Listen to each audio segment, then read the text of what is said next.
সম্মানিত সুধী মণ্ডলী সবাইকে ভালোবাসা এবং শুভেচ্ছা জানিয়ে আমি বাংলাদেশে পেঁয়াজ সংকট হয় কেন সেই বিষয় নিয়ে একটি ছোট্ট আলোচনা করব।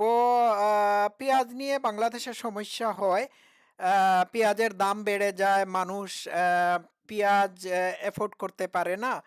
তো এই এই সমস্ত সমস্যা বাংলাদেশে বছরে দুই একবার হয়ে থাকে।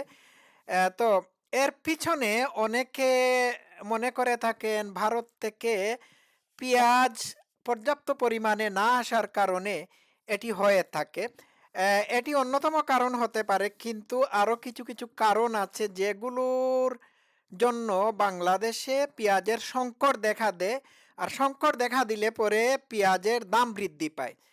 তো বাংলাদেশে বাংলাদেশের মানুষ পেঁয়াজ সবচেয়ে বেশি ব্যবহার করে থাকে।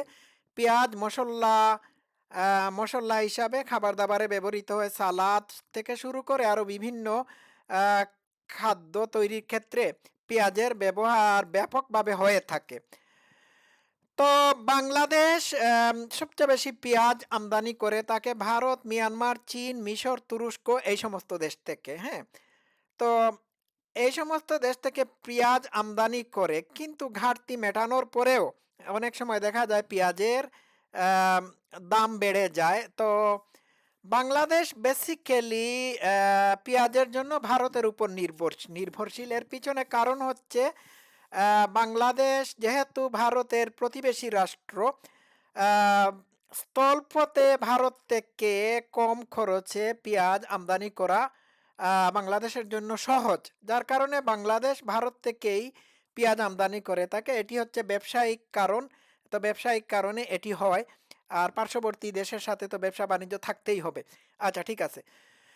তো দেখা গেছে যে বাংলাদেশে যে পেঁয়াজের কেজি 20-30 টাকায় বিক্রি হয়, অসাধু ব্যবসায়ীদের কারণে সেই পেঁয়াজের দাম, হ্যাঁ, 250 টাকায় গিয়ে উত্তীর্ণ হয়। তো এর পিছনে কারণ আছে। এই কারণগুলো আমি একটা একটা করে আমি এইখানে হাইলাইট করব।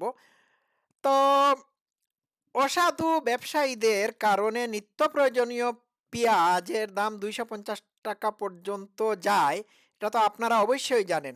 আম, এক এর এই পেঁয়াজের দাম বৃদ্ধি হওয়ার কারণে অনেক সময় মানুষ কেজির বদলে হালি হিসাবে পেঁয়াজ কিনে থাকে। তো পেঁয়াজ কেনার ব্যাপারে কয়েকটি ধাপে বাংলাদেশের মানুষ যেতে হয়। প্রথমত, আম, প্রথম ধাপ হচ্ছে আমদানিকারকরা বিদেশ থেকে পেঁয়াজ আমদানি করে থাকে। দ্বিতীয় ধাপ হলো আড়তদাররা খুচরা ব্যবসায়ীদের কাছে পেঁয়াজ বিক্রি করে, এবং সবশেষে ভোক্তারা মুদি বা কাঁচা বাজার থেকে, হ্যাঁ, পেঁয়াজ খরিদ করে থাকে। তো এইভাবে প্রতিটি হাত বদলের সময় পেঁয়াজের দাম বাড়তে থাকে। আচ্ছা, একটা কথা এখানে বলে রাখা ভালো ভালো আহ, এই অঞ্চলে সবচেয়ে বেশি পেঁয়াজ উৎপাদন করে থাকে চীন এবং ভারত। হ্যাঁ, ঠিক আছে। আর বাংলাদেশ হলো আহ, 10টি পেঁয়াজ উৎপাদনকারীর মধ্যে অন্যতম একটি শীর্ষস্থানীয় দেশ। এরপরেও বাংলাদেশে পেঁয়াজের ঘাটতি হয়ে থাকে। বিষয়টা বুঝতে পারছেন? আচ্ছা, বাংলাদেশে সবচেয়ে বেশি পেঁয়াজ উৎপন্ন হয় পাবনা এবং ফরিদপুরে, এটা আমি জানতে পেরেছি। তো কৃষি বিজ্ঞানীরা পেঁয়াজের দাম বাড়ার পিছনে যে কারণটি বা যে কারণগুলোকে শনাক্ত করেছেন, এর মধ্যে অন্যতম একটি হলো পেঁয়াজ নিয়ে সঠিক গবেষণা এবং এর সমন্বয়ের অভাব রয়েছে। এবং সেই সাথে রয়েছে পেঁয়াজ উৎপাদনের ক্ষেত্রে, সংরক্ষণের ক্ষেত্রে পরিকল্পনার অভাব। চাহিদার চেয়ে সরকার বেশি পরিমাণ পেঁয়াজ আমদানি করার পরেও পেঁয়াজের দাম কমে না। ঠিক আছে। তো কৃষি সম্প্রসারণ অধিদপ্তরের তথ্য অনুযায়ী 2022 থেকে 23 সালের অর্থ বছরে, হ্যাঁ, 34,60,000 টন পেঁয়াজ বাংলাদেশে ছিল। হ্যাঁ, এবং গেল 10-11 বছরে বাংলাদেশে 41% পেঁয়াজ উৎপাদনের জমি বৃদ্ধি পেতে থাকে। তো পেঁয়াজ উৎপাদনের এই এই এই এই এই ধরনের অবস্থা হওয়ার পরেও পেঁয়াজের মানে দাম বাড়ে কেন? হ্যাঁ, প্রথমত আমি একটা কথা বলি। পেঁয়াজ উৎপাদনের পর দেখা গেছে যে পেঁয়াজ শুকিয়ে যায়। এর ফলে পেঁয়াজ উৎপাদনে 30% পেঁয়াজ নষ্ট হয়ে যায় উৎপাদনের পরে। অর্থাৎ ১০ থেকে ১১ লাখ টন পেঁয়াজ নষ্ট হওয়ার কারণে মোট উৎপাদন থেকে নেট উৎপাদন কমে গিয়ে দাঁড়ায় ২২ থেকে ৩০ লাখ টন। তো এই ঘাটতি পূরণের জন্য আমদানি করতে হয়। বুঝতে পারছেন? তো সঠিকভাবে পেঁয়াজকে সংরক্ষণ করতে পারলে হুম আম, এর সুরাহা হয়ে যায়। এই যে 30% পেঁয়াজ নষ্ট হয়ে যায়, এই 30% পেঁয়াজ যাতে নষ্ট না হয় সেই ব্যবস্থা নিলে পেঁয়াজের ঘাটতি অনেকটা কমে যায়।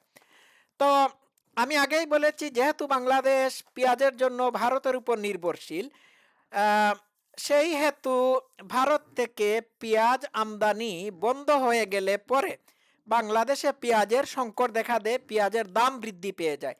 তো ভারতে অতিবৃষ্টি, বন্যার কারণ বা আরও বিভিন্ন অসুবিধাজনিত কারণে বাংলাদেশে অনেক সময় পেঁয়াজ সাপ্লাই হয় না। এটার মানি না যে ভারত উদ্দেশ্যমূলকভাবে বাংলাদেশে সংকটে ফেলে দেওয়ার জন্য পেঁয়াজ পেঁয়াজ রপ্তানি বন্ধ করে দেয়। যারা মানি বলে থাকে যে ভারত ইচ্ছাকৃতভাবেই পেঁয়াজ রপ্তানি বন্ধ করে দিয়েছে, তারা আসলে জিও পলিটিক্স বুঝে না, আন্তর্জাতিক বাণিজ্যের বুঝে না বা বুঝে না। ঠিক আছে?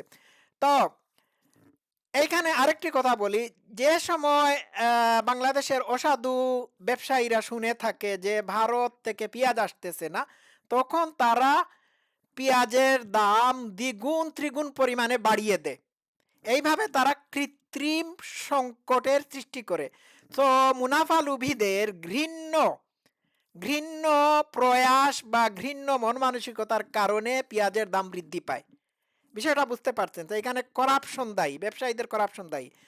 আহ, জাতীয় রাজস্ব বোর্ডের তথ্য থেকে জানা গেছে চলতি বছরের নভেম্বর পর্যন্ত ৮,৬৪,০০০ টন পেঁয়াজ বাংলাদেশে ছিল। কিন্তু এরপরেও কৃত্রিমভাবে পেঁয়াজের সংকট সৃষ্টি করা হয়ে থাকে। তো পেঁয়াজের মানে ইয়ে হচ্ছে ওই সিন্ডিকেট হচ্ছে, ব্যবসায়ী সিন্ডিকেট হচ্ছে পেঁয়াজের হচ্ছে চট্টগ্রামের খাতুনগঞ্জ আর ঢাকার শ্যামবাজার সিন্ডিকেট। তো এই ব্যবসায়ীর এই সিন্ডিকেটের মানে মানুষরা কি করে? হ্যাঁ, মানে পেঁয়াজের দাম বৃদ্ধি করে সারা দেশে পেঁয়াজের মূল্য বৃদ্ধি করার জন্য এই সিন্ডিকেটের মানুষরা কাজ করে থাকে। তো এদের এদের উপর আবার এই অসাধু ব্যবসায়ীদের উপর আবার আমদানিকারকরাও প্রভাব বিস্তার করে। তো আমি একটা কথা বলি, যে সময় ভারত থেকে বাংলাদেশে গরুর সাপ্লাই বন্ধ হয়ে গেল, তখন গরুর মাংসের কেজি ৫০০ থেকে ৬০০ টাকা পর্যন্ত হয়ে যায়। এই সংকট নিরসনের জন্য বাংলাদেশে বিভিন্ন জায়গায় গরুর খামার তৈরি করা হয়। বাংলাদেশ কিছুদিনের মধ্যে গরু উৎপাদনে স্বয়ংসম্পূর্ণ হয়। শুধুমাত্র স্বয়ংসম্পূর্ণ হয় না, উদ্ধৃত গরুও মানে প্রয়োজনে ব্যবহার করার পরে থেকে যায়। হ্যাঁ, তো বাংলাদেশ এই সুযোগটাকে কাজে লাগিয়ে গরু উৎপাদনে স্বয়ংসম্পূর্ণতা অর্জন করেছে। কুরবানির সময় মানে আর ভারত থেকে গরু আমদানি করার কোনো প্রয়োজন এখন পড়তেছে না। তো এটাকে বাংলাদেশ কাজে লাগিয়েছে। তো আরেকটা কথা হলো, বাংলাদেশে এই একই অবস্থা, একই গরু মানে একই ধরনের ব্যবস্থা নেওয়া যেতে পারে। পেঁয়াজের সংকট নিরসন বাংলাদেশের মানুষের পক্ষে করা সম্ভব। তো এটি করতে হলে কি করতে হবে? মানে পেঁয়াজ উৎপাদনকারীদের, কৃষকদেরকে ন্যায্য দাম দিতে হবে। ন্যায্য দাম পেলে পরে হ্যাঁ, পেঁয়াজ উৎপাদন বৃদ্ধি পাবে। তাছাড়া উন্নত ও ভালো বীজ সরবরাহ করার প্রয়োজন রয়েছে। ঠিক আছে? আম, তো বাংলাদেশে দেখা গেছে যে পেঁয়াজ সংরক্ষণের যথাযথ ব্যবস্থা নাই, হ্যাঁ? যার কারণে পেঁয়াজগুলো শুকিয়ে যায় বা নষ্ট হয়ে যায়। তো অ্যাম পেঁয়াজ সংরক্ষণের জন্য দেশীয় পদ্ধতি ব্যবহার করা হয়ে থাকে, এটি তেমন কার্যকর ভূমিকা পালন করতে পারে না। আম কোল্ড স্টোরেজে পেঁয়াজ সংরক্ষণের জন্য -4 ডিগ্রি সেলসিয়াস তাপমাত্রার প্রয়োজন। তো এটি একটু সময় এবং ব্যয় সাপেক্ষে, হ্যাঁ? তো এটির ব্যবস্থা করলে পরে অনেক পেঁয়াজ সংরক্ষণ করা সম্ভব হবে। আর এটা তো গেল। এরপরে আমি যেটি বলতে চাচ্ছি সেটি হলো যে আ পেঁয়াজের সংকটের জন্য আ যে সংকটকে আমরা চিহ্নিত করে থাকি এটি বহু ক্ষেত্রে কৃত্রিম সংকট। অসাধু ব্যবসায়ীরা এই কৃত্রিম সংকট তৈরি করে থাকে। আর যেহেতু বাংলাদেশ একটি উর্বর দেশ, সেই হেতু বাংলাদেশে পেঁয়াজ উৎপাদন করে নিজস্ব চাহিদা পূরণ করে বিদেশে পেঁয়াজ রপ্তানি করা সম্ভব। তো আমি হালকাভাবে আমার গবেষণা থেকে এটি আমি বের করেছি। তো অবশ্যই পেঁয়াজের জন্য বা আরো বহু জিনিসের জন্য বাংলাদেশ ভারতের উপর নির্ভরশীল। তো এর মানে না যে সারা জীবন বাংলাদেশ ভারতের উপর বা অন্যান্য দেশের উপর নির্ভরশীল থাকতে হবে। হ্যাঁ? নিজে স্বয়ংসম্পূর্ণতা অর্জন করা উচিত এবং এটি ভারতও করেছে বিভিন্ন ক্ষেত্রে। তো বাংলাদেশ কেন করবে না? অবশ্যই করা উচিত। আর আমি আবারও বলছি, বাংলাদেশে অন্যান্য খাদ্যদ্রব্যাদির দাম যেভাবে বৃদ্ধি পায় সেইভাবে পেঁয়াজের দামও বৃদ্ধি পায়, তবে এই পেঁয়াজের দামকে অসাধু ব্যবসায়ীরা সিন্ডিকেট করে বাড়িয়ে দেয়। বুঝতে পারছেন? তো আমি আগেই বলেছি রিসেন্ট গত বছরে এই গত বছরে যখন পেঁয়াজের সংকট বাংলাদেশে ছিল, তখন বাংলাদেশ সরকার বিদেশ থেকে পেঁয়াজ পর্যাপ্ত পরিমাণে আনার পরেও পেঁয়াজের দাম কমে নাই। তাহলে বিষয়টা কি দাঁড়ালো? বিষয়টা দাঁড়ালো যে এইখানে অসাধু ব্যবসায়ীদের হাত রয়েছে, সিন্ডিকেট তৈরি করে পেঁয়াজের দাম বৃদ্ধি করা হয়। তো আমি আবার বলি, ফাইনালি বলি, উন্নত পেঁয়াজের বীজ সরবরাহ, কৃষকদের ন্যায্য দাম দেওয়া, হ্যাঁ, পেঁয়াজের জন্য ন্যায্য দাম দেওয়া, কৃত্রিম সংকট যাতে সৃষ্টি না হয় সেই দিকে নজর দেওয়া, পেঁয়াজ সংরক্ষণের জন্য যথোপযুক্ত বিজ্ঞানসম্মত ব্যবস্থা নেওয়া, হ্যাঁ, কোল্ড স্টোরেজ এই জাতীয় জিনিসের পরিচয় ইন্ট্রোডিউস করে দেওয়া। তো এরপরে ব্যাপকভাবে পেঁয়াজ উৎপাদন করা, হ্যাঁ। তো পেঁয়াজ ভারত থেকে আমদানি না হলে পরে যে বাংলাদেশের মানুষ, হ্যাঁ, পেঁয়াজের সংকটে ভুগে এমন না। ভারতের কৃষকরাও পেঁয়াজ বাংলাদেশে রপ্তানি না হওয়ার কারণে তারাও অনেক সময় মানে তাদের ব্যবসার ক্ষেত্রে অনেক সময় তারা সমস্যার সম্মুখীন হয়। কারণ এটার পিছনে অন্য একটা কারণ আছে, অন্য আরেকদিন বিশ্লেষণ করা যাবে। তো আমি সংক্ষিপ্তভাবে আমি আমার আজকের গবেষণা থেকে এইটাই পেয়েছি। তাহলে বাংলাদেশে পেঁয়াজ উৎপাদনের ব্যবস্থা করতে হবে। বাংলাদেশে বিভিন্ন জাতের বিভিন্ন ধরনের পেঁয়াজ উৎপন্ন হয়ে থাকে। এরপরেও বাংলাদেশে পেঁয়াজের সংকট রয়েছে। হুম? ভারত থেকে অবশ্যই বাংলাদেশ পেঁয়াজ আমদানি করবে, কিন্তু নিজেরা বাংলাদেশেও পেঁয়াজ উৎপাদনে স্বয়ংসম্পূর্ণতা অর্জন করতে হবে। হুম? নির্ভরশীলতা কমিয়ে আনার ব্যবস্থা করতে হবে এবং এটি করার জন্য, হ্যাঁ, বাংলাদেশের কৃষকদেরকে সাহায্য করতে হবে, সরকারিভাবে সাহায্য করতে হবে এবং পেঁয়াজের দাম যাতে কৃত্রিমভাবে বৃদ্ধি না করা হয় সেই ব্যাপারে সরকারের নজরদারি রাখতে হবে। তো আমি এইটুকুই আজকে আলোচনা করলাম। সবাই ভালো থাকবেন।